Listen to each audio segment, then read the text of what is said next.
Good morning बच्चों। मैं हूँ पुष्पा, क्लासेस से पुष्पा कुमारी, और आज हम करने वाले हैं द लास्ट बार्गेन, जो कि इंग्लिश का आपका चैप्टर है क्लास 8 का। चलिए तो शुरू करते हैं, और मेरे चैनल को लाइक और सब्सक्राइब और शेयर करना ना भूलें। चलिए शुरू करते हैं। A bargain is an agreement in which both parties promise to do something for each other. Someone is looking for work, waiting to be hired. He strikes a bargain but thinks it worthless. He tries twice again but doesn't like either. Finally, in the last bargain, when he is hired for nothing whatever, he is happy as never before. What is the bargain and why is it the best? तो इसमें कहा गया है कि एक bargain जो होता है वो एक एग्रीमेंट होता है जिसमें कि दो पार्टीज़ जो होती है वो एक दूसरे को प्रॉमिस करते हैं कि वो एक दूसरे के लिए समथिंग फॉर ईच अदर, कुछ करेंगे एक दूसरे के लिए। मतलब यदि कोई उसके लिए काम करेगा तो वो उसको पैसा देंगे या कुछ और देंगे, या जिस बात पर भी डील की गई है। उसके बाद एक जो आदमी था, इसमें बताया है कि एक आदमी था, वो जॉब के लिए मतलब कि वो चिल्ला करके बोल रहा था कि मुझे कोई हायर कर लो। तो उसे बहुत लोगों ने ऑफ़र दिया पर उसे कोई भी पसंद नहीं आया। तो उसको लास्ट में एक बच्चा मिला जिसने उसको हायर किया, परंतु उसने उसको कुछ नहीं दिया, फिर भी वो बहुत खुश था। तो इसमें क्वेश्चन भी पूछा गया है कि व्हाट इज़ द बार्गेन, ये बार्गेन था कैसा, क्या था ये बार्गेन, और उसको ये अच्छा क्यों लगा। ठीक है, तो चलिए शुरू करते हैं। Come and hire me, I cried we shall in the morning, I was walking on the stone paid road. यानी कि वो कह रहे थे कि कम आओ और मुझे कोई हायर कर लो। कौन कह रहा था? एक आदमी कह रहा था कि आओ और मुझे कोई हायर कर लो, यानी काम पर रख लो। वो चिल्ला करके बोल रहा था, और सुबह का समय था, वो स्टोन पेड रोड पे चल रहा था। Sword in hand, the king come in his chariot. He held my hand and said, I will hire you with my power. तो एक जो है राजा आते हैं, किंग आते हैं, जो अपने रथ पर बैठे हुए थे, जो कि उनके हाथ में क्या थी? तलवार थी। स्कॉड यानी कि होता है तलवार, ठीक है। उनके हाथ में तलवार थी और उन्होंने कहा कि मैं तुम्हें हायर करूँगा, ठीक है। आई विल हायर यू, मैं तुम्हें हायर करना चाहता हूँ विद माई पावर, मेरी पावर से, यानी मेरे पास जो पावर है मैं तुम्हें उससे हायर करूँगा। But his power continued for not and he went away in his chariot. But जो मैन था, जो आदमी कह रहा था कि मुझे हायर कर लो, उसने उसके पावर को कुछ भी नहीं समझा, और उसने जो ये एग्रीमेंट था वो ठुकरा दिया। फिर in the heat of the mid day the houses stood with shut doors. तो बहुत ही ज़्यादा गर्मी पड़ रही थी, जब मिड डे हो गया था यानी कि दोपहर का समय हो गया था, तो बहुत ही गर्मी पड़ रही थी, ठीक है। तो हाउसेज के जो डोर्स थे, जो दरवाजे थे सबके घरों के, वो बंद थे, ठीक है, क्योंकि बाहर क्या हो रहा था? बहुत ही ज़्यादा गर्मी पड़ रही थी। आई wandered along the crooked lane, an old man come out with his bag of gold.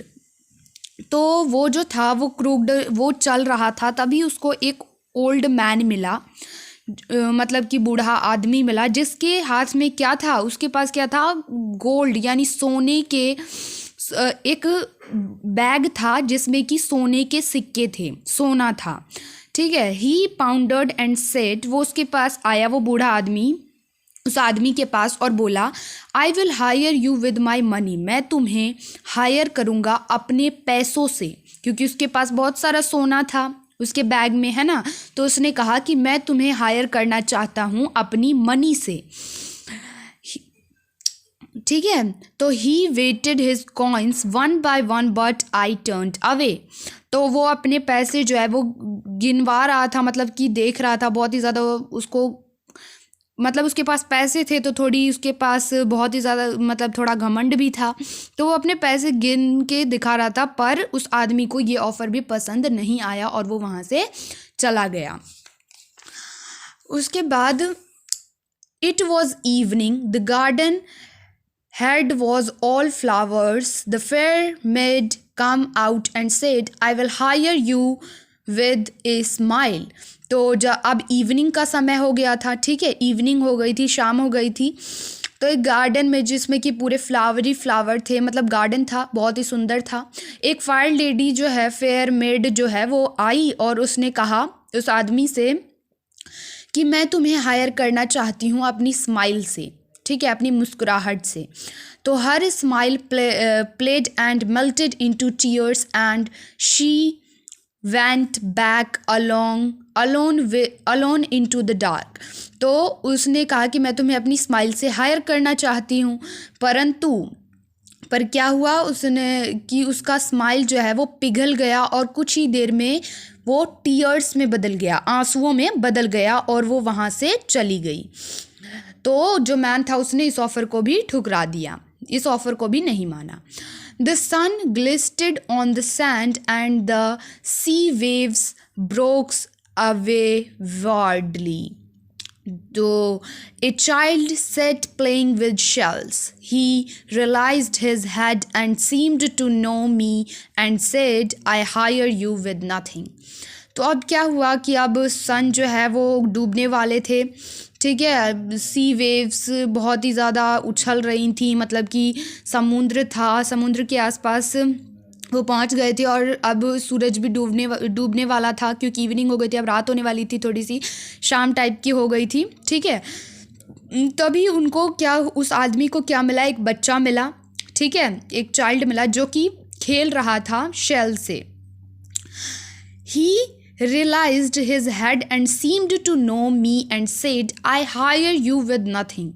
उसको ऐसा रियलाइज़ हुआ कि जैसे वो उसको जानता है और उसने कहा कि वो बच्चा उसको जानता है और उसने कहा कि मैं तुम्हें हायर करूँगा पर मैं तुम्हें कुछ भी नहीं दूँगा, मतलब कि मैं बिना किसी चीज़ के तुम्हें हायर करना चाहता हूँ और मैं तुम्हें हायर करूँगा। From henceforward that bargain stuck in child's play made a free man. तो जो आदमी था उसको ये बार्गेन पसंद आया और उसने क्या किया, उस चाइल्ड का जो ऑफ़र है वो मान लिया और वो एक फ्री मैन बन गया, ठीक है। ये किसने लिखी है, ये लिखी है रविंद्रनाथ टैगोर जी ने, ठीक है। तो इस पोएम में बस हमें यही बताया गया था कि सबसे पहले क्या होता है कि जो लास्ट बार्गेन है, सबसे पहले उनको एक क्या मिलता है, बच्चा, वो एक किंग मिलता है जो जिसके हाथ में तलवार होती है। वो कहता है कि मैं तुम्हें अपनी पावर से हायर करना चाहता हूँ, पर ये जो आदमी है वो उसको मना कर देता है। फिर उसको एक बूढ़ा आदमी मिलता है जो कहता है कि मैं तुम्हें अपने पैसों से हायर करूँगा, पर जो आदमी है वो उसको भी मना कर देता है। फिर एक उसको जो है वो फायर मेड मिलती है जो गार्डन में बहुत ही सुंदर सुंदर उसके फ्लावर्स थे, वो कहती है कि मैं तुम्हें अपनी स्माइल से हायर करना चाहती हूँ, पर जो मैन था वो उसने उसको भी मना कर दिया। फिर सबसे लास्ट में उसको एक बच्चा मिलता है, वो कहता है कि मैं तुम्हें हायर करना चाहता हूँ पर मैं तुम्हें कुछ भी नहीं दूंगा, यानी मैं तुम्हें बिना किसी चीज़ के हायर करूँगा। तो ये जो ऑफ़र था ये आदमी को, उस मैन को अच्छा लगता है और वो इसको एक्सेप्ट कर लेता है, ठीक है, वो उसको एक्सेप्ट कर लेता है। और क्यों एक्सेप्ट कर लेता है, क्योंकि वो एक फ्री मैन बनना चाहता था। उसको क्या चाहिए थी, फ्रीडम चाहिए थी। अगर वो तलवार मतलब कि किंग के पास चला जाता तो उसके पास शक्ति थी, वो तभी भी गुलाम थोड़ा बन के रहता, पैसों से तभी भी कि और स्माइल से तभी भी। लेकिन जो इस बच्चे ने कहा कि मैं तुम्हें कुछ भी नहीं दूंगा, ठीक है, और फिर भी मैं तुम्हें हायर करना चाहता हूँ, तो इस बच्चे ने उसको क्या दे दी, एक फ्रीडम दे दी, ठीक है ना, एक फ्रीडम दे दी, स्वतंत्रता दे दी। तो यही वो जो आदमी था वो चाहता था, वो एक फ्री मैन बनना चाहता था, जो कि उस बच्चे ने उसे ऑफ़र में दे दिया और उसने उसको, और जो आदमी था उसने उसको एक्सेप्ट कर लिया। तो ये पोएम लिखी है रविंद्रनाथ टैगोर जी ने। Thank you. Please like, share and subscribe my channel. Thanks.